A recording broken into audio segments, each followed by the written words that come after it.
Hello, everyone. Welcome back to episode 44 Talk of Fame podcast. I'm Kylie, and today we have on the lovely actress, producer, and director, Lauren Locks. Thank you so much for coming on, Lauren. I'm so happy to have you on. Absolutely. And it's like I just said, I'm like amazed that you're running a podcast at your age. It's awesome. Thank you so much, Lauren. So over the last 2 years, you've kind of been in isolation. So what's something that you did over the last 2 years so you want to have time to really do before? Okay, so something that I think is super cool that is kind of like new access is, before the pandemic, a lot of times if you wanted to take acting classes with a really prestigious acting academy or studio, you kind of had to be in that city. But because of the pandemic and Zoom, now I've been able to study with some coaches and teachers in LA and some in Atlanta and kind of have access to newer training that I wouldn't have had before. And I really think that it's been phenomenal. Oh, that's awesome. Like, what was kind of like the hardest part for you as they kept traveling to the Los Angeles, New York, or whatever locations we are for auditioning? What was kind of the hardest part for you to kept traveling basically every week to go for auditions and stuff, meetings and stuff like that? So I haven't had to travel too much. Normally it's just if I can be a local hire somewhere, I'll put it in the notes section when I'm sending in for something, or my agents will. But yeah, traveling's a little difficult. I was actually in LA, what was it, February 2020, right before the pandemic shut down, because one of my films was having its world premiere out there. And I just felt, it was so nice to be in LA, and then the world shut down. Yeah, I was literally down in LA in January 2020. So I was basically at the edge of like going to LA before COVID hit. And once I got back, like the whole world has shut down. Like we couldn't go anywhere.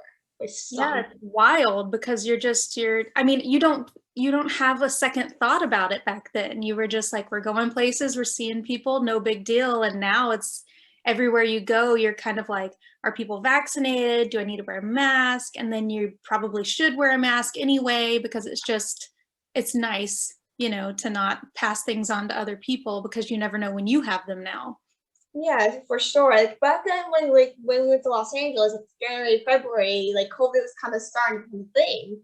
Like it wasn't like a big thing to the point where everyone had to wear a mask. It was basically at the peak of it. Like it was kind of becoming known, but it wasn't as big. It's only like it was basically in China or whatever it started in. So like I seen people wearing masks when I went to LA and stuff. So I was like, oh, it's probably not going to affect the United States. And like maybe like 2 months later, it affected everyone. So I'm like, well, what are we supposed to do now? We're allowed. It's like we're home quarantining. We can't really do anything. Zoom calls a lot and everything. I'm like, what are we supposed to do now? Like, oh, we're shut down. Are we gonna have to wear a mask again? Like, what do we have to do to protect our safety and health? Like, how are we supposed to do that? Right. And I kind of like going forward after the pandemic, I'm kind of a fan of the mask in airports.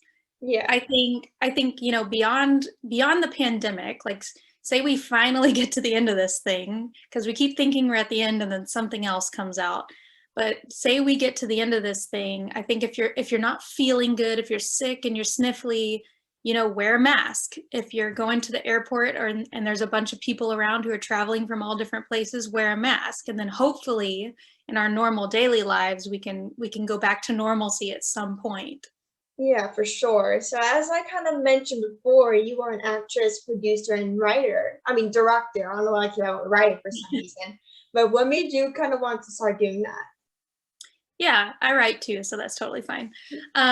So acting's been in my bones since I was a child. I was like 7. My mom took me to this workshop.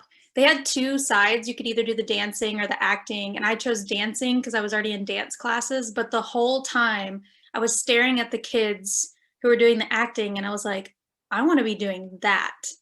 And then I saw Titanic and I was like, I want to be doing that. And so it just like, I did acting from then on, theater, and then I didn't get into the film world until 2015.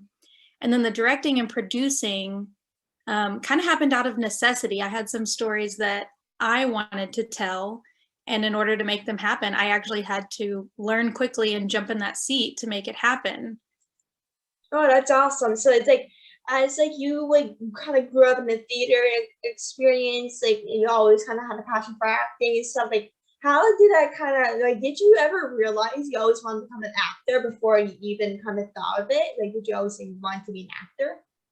Yeah, I mean, it was that young age, that first experience. And then I went and started trying out for local plays and whatnot. And it just, I knew it was the thing back then. When I was younger, it was like, do I want to be a veterinarian? You know, just stuff like that. And then as soon as I jumped into the acting, I knew that it's what I wanted to do. And from junior high, high school, all of my friends, they just knew that that was my passion in life. And there's nothing I have a degree in public relations that I got in college. And I love that. I found a lot of passion in that, but I just kept coming back to the acting. It is the one thing that I'll never get tired of. Yeah, for sure. Like journalism has kind of been in my blood as well since I had like reporters in my family as well. So I kind of had it in my blood, I'll say. And so people always kind of mentioned to me as I got older. And so they always said to Kylie, you would be good at that. You know everything about sports, entertainment industry. You watch a lot of movies, shows, and etc. And like, and be like, Kylie, you'll be great at that. You love award shows. That'll be perfect for you. And you want to be in the industry, so like, that would be perfect for you to get in the industry and kind of grow yourself, and you can do more things as you get older, whatever you want to do. I'm like, okay, well, I don't really care, to be honest with you. Like, I just kind of never took it seriously and just lived my life day by day. And then, like, last year when the pandemic hit, I was like, oh, well, I guess I should start this. Like, I don't know what to do. Like, I have nothing to do. I was home watching TV, which probably wasn't the best thing to do 24/7, to be honest with you. And so like, I was like, I need something to do. Like, I'm tired of myself just sitting around laying in my bed and doing nothing. I absolutely hated it. So I was like, okay, well, how to start this? And now almost a year later, I'm like still going along with this. And like people always say to me, like, Kylie, I never seen you love anything more than like your podcast and talking to people and everything. I'm like, well, I like what's better than talking to people in the industry and everything. Like it's like I never thought possible. Like when I was a little kid, I never thought I would actually do this because like I was a very kind of shy kid, and I've seen like some actors are in the industry are mostly shy when they kind of first kind of start out. So I was like, well, this is kind of I need to work on myself somehow. So this is kind of what I have to do to get Yeah, myself no, out there. I think that's super cool. I would have never guessed that you were shy because you're very charismatic. But I completely agree with you about a lot of actors being really shy because it's a really vulnerable thing to start doing in the beginning when you're like, oh, I'm gonna, that thought of like, oh, should I try that? And then you're like, oh God, I have to perform in front of other people, even if it's just the people in your city in an acting class. Like it's still a very scary thing because you Yeah. start wondering, what if I'm not good enough? Or what if I'm not good as good as everybody else in the class? So it can be a really scary thing when you're starting out. Yeah, for sure, for sure. That's how I felt. Once I first started out, I was scared to death that I was starting this. And like once I got on, I was like, okay, I'm getting more comfortable with this. Like this is something like it takes a couple of things to do before you get comfortable with acting. Like anything takes time to get comfortable doing auditions and doing all those things you have to do for the process of getting a role. But like what when you're usually kind of auditioning kind of for a role, what is kind of the hardest part for you to do when you're trying to get a role? So when I first got into film acting, I think the hardest part for me was like letting go of the role after because you do so many auditions, but there's only one person for every role. So there's so many of us auditioning, one person for the role. The likelihood of you getting the role is low. Yeah. And then it can feel like rejection over and over again, which is why you have to have a thick skin. But then you start to change your mindset and just put that away and go on to the next one. And if it's meant to be for you, then it's going to work out. So that was really tough for me at first. Now, I guess the toughest part of auditioning for me would be, I'm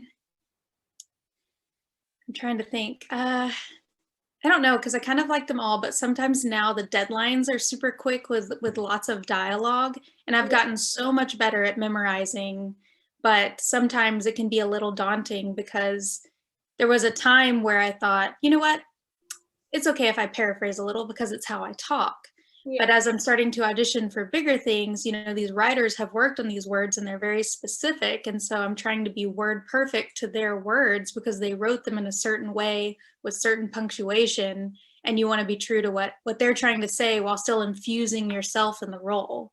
So Yeah. maybe more of like meshing myself with the character portrayed, the character portrayed, because you'll see this breakdown come through and sometimes you'll get that thought in your mind like, oh, well, that's this kind of person, and you'll try to play the character, but you have to remember that there are parts of you that are similar to that character, and then you have to bridge the gap between the two. Yeah, for sure. So as like we're kind of talking about the industry auditioning, all those things, like you recently won the Best Female Directing Award. What was kind of your reaction to winning that award? Yeah, surprise. Yeah, Honestly. absolutely.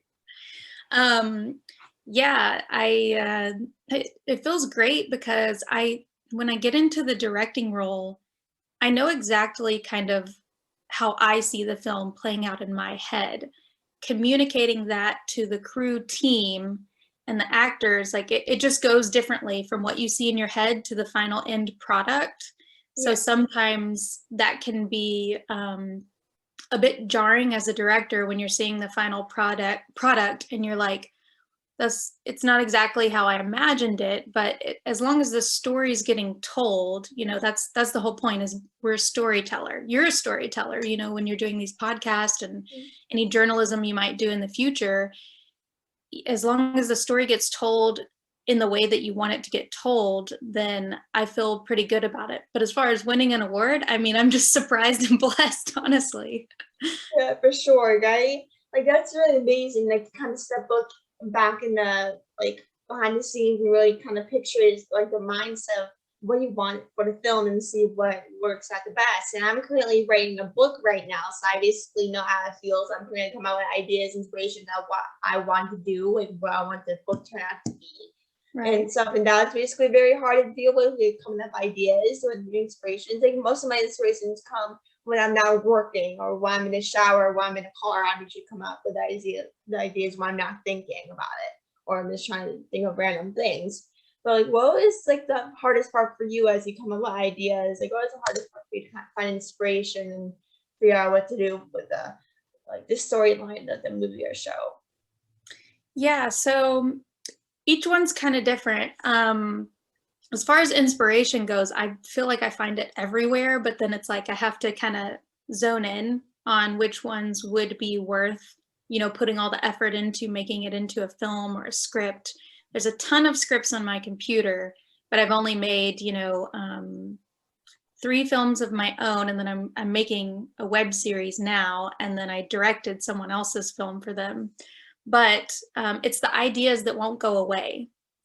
So it's, if I'm thinking about something and I can't get the thought out of my head, it normally will hit me like it always happens either at bedtime, in the middle of the night, or first thing when I wake up in the morning. It's somewhere around, sleeping to waking, and I'll end up like writing a note on my phone or, you know, grabbing my computer and writing something down. But it's the ideas that won't leave my head that kind of give me the inspiration.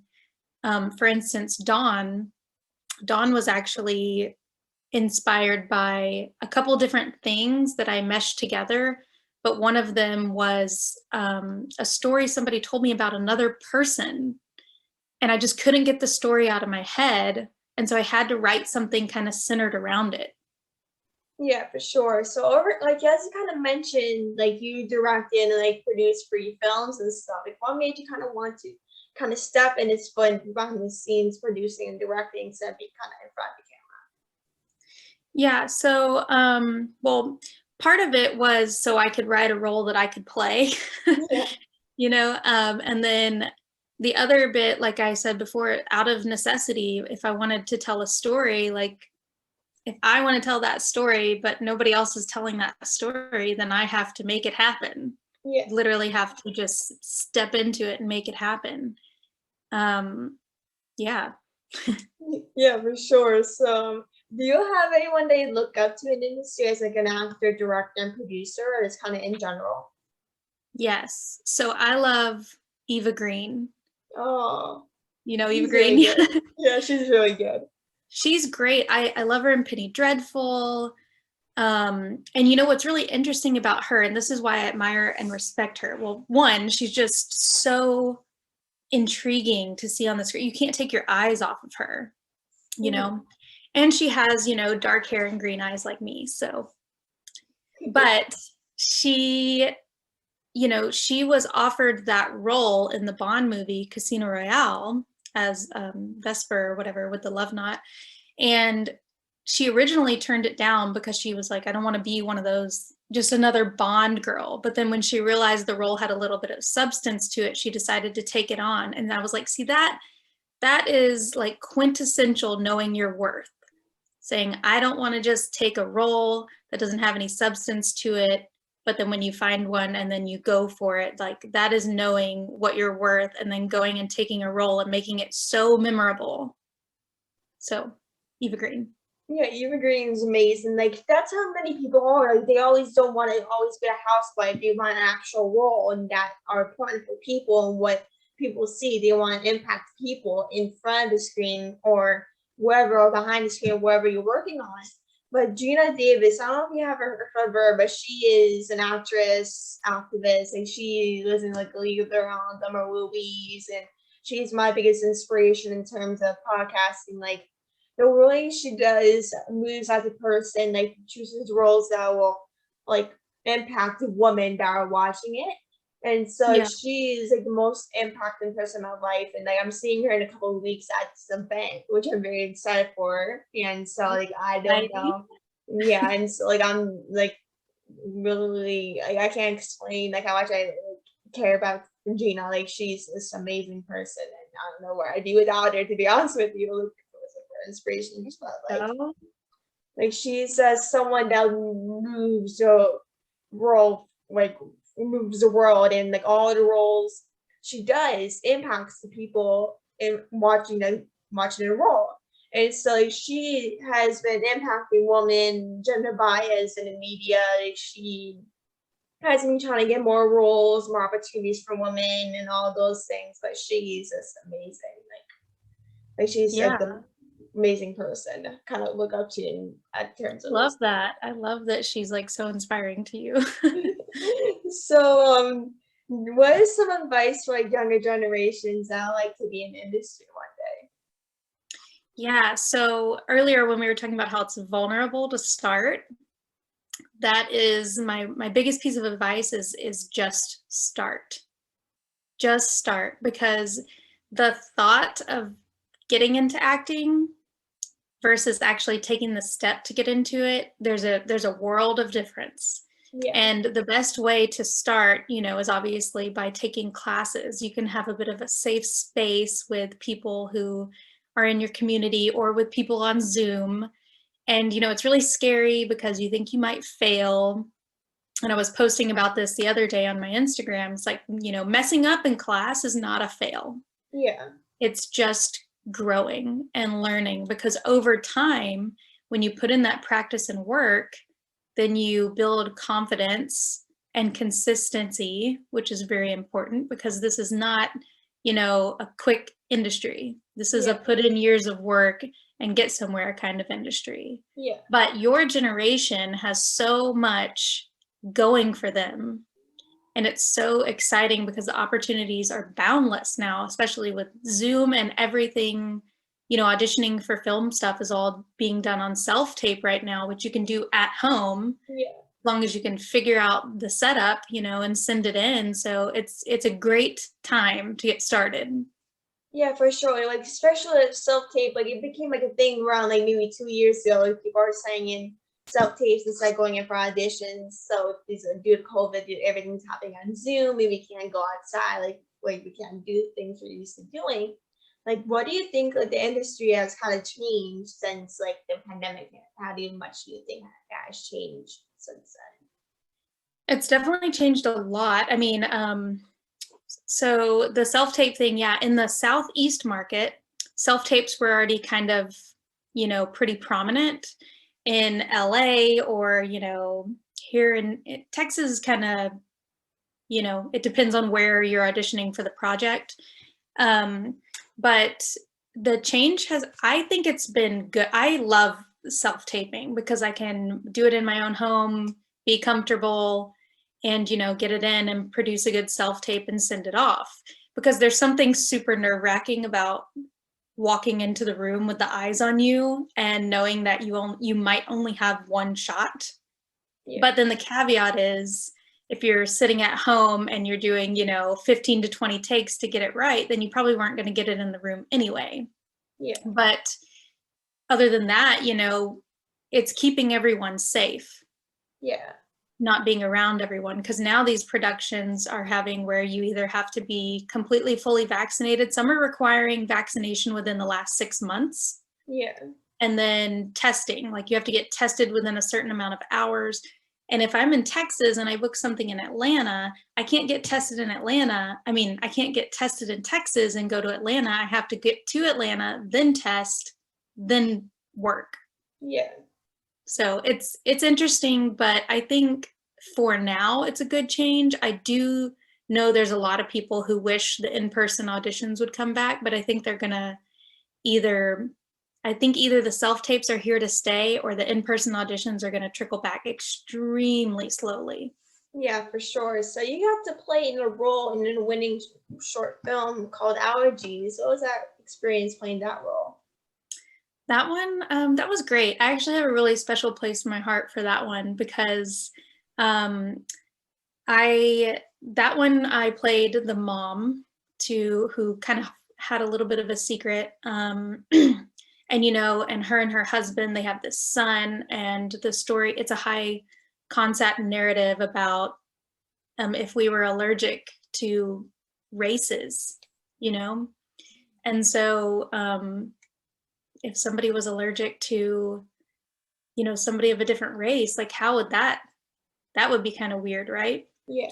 So it kind of explores that narrative. But the funny thing is, I went into that audition, I couldn't find anyone to watch my son at the time, who was 9 months old. So I just sat him in the corner and I was like, is it cool that he's here with me? And I was nervous that he wasn't going to behave, but he just kind of sat there and played with my sunglasses. And they were like, well, we definitely know you're a mom.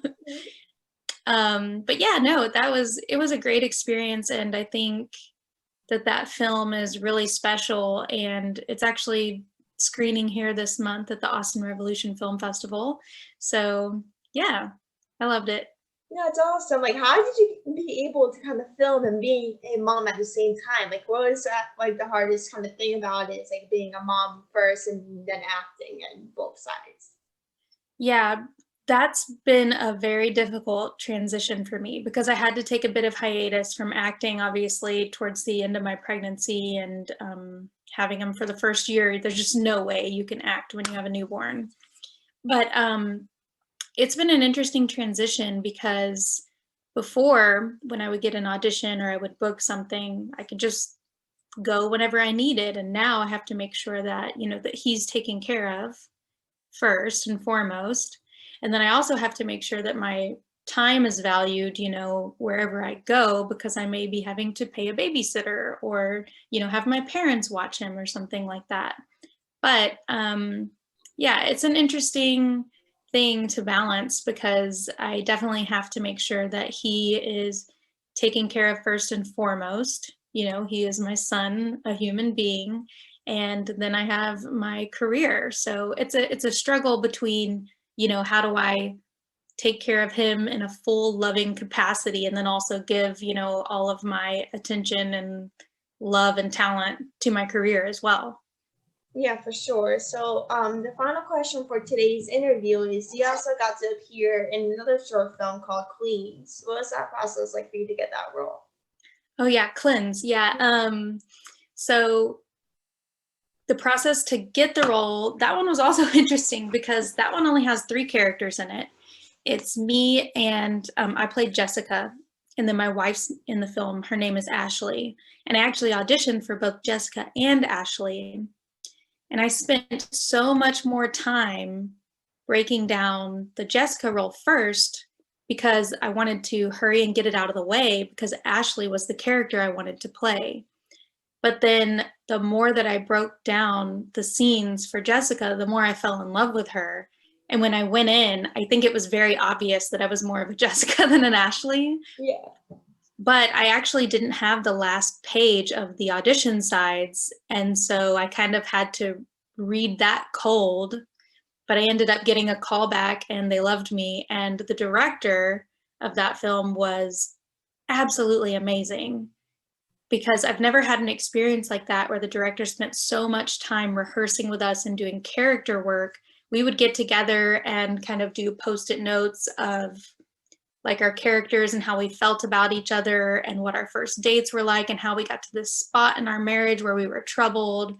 So it was a super beautiful thing. And it was an almost entirely female cast and crew, except for, I believe there were 2 men on the whole set. So that was amazing. Yeah, absolutely. That's amazing. How full style woman like on set is like very rare, and kind of our generation is very rare. So it's amazing. Like there actually has a lot of women on set and like kind of get to work with you and stuff. But like I just wanted to thank you so much for coming on the podcast. You're so sweet. You're amazing. And I'm so thankful to have you on. You're amazing. So we'll talk soon for sure. Thank you so much. Yeah, thank you for having me on, and I wish you the best of luck with your podcast and your journalism. So right back at you. Thank you so much.